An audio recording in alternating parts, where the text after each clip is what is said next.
চলো আজ আমার ছাদ বাগানে কি ফুল ধরে রয়েছে সেই ভিডিওটা তোমাদের সাথে শেয়ার করার সাথে সাথে দু একটা ছোট্ট টিপস শেয়ার করি।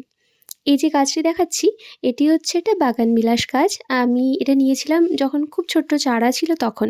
আর এই গাছটি কিন্তু আমি ফুল ধরা গাছ নিয়ে এসেছিলাম।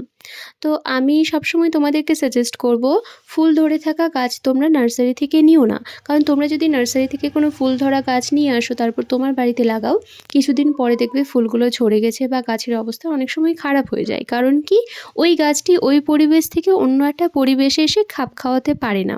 সুতরাং আমি বলব, গাছ কেনার সময় কোনো একটা ছোটো চারা বা কোনো একটা হেলদি গাছ নিয়ে আসবে।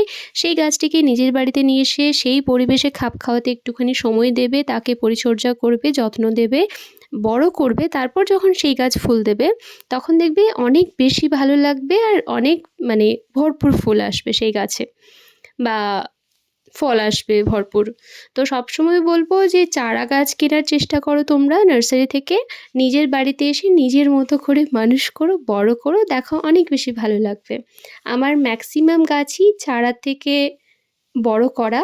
মানে যত গাছই দেখবে, এই যে চন্দ্রমল্লিকা গাছগুলো দেখছো, এগুলো কিন্তু আমি খুব ছোট্ট ছোট নিয়ে এসেছিলাম। মাত্র 15 টাকায় আমি চন্দ্রমল্লিকা চারা কিনে নিয়ে এসেছিলাম।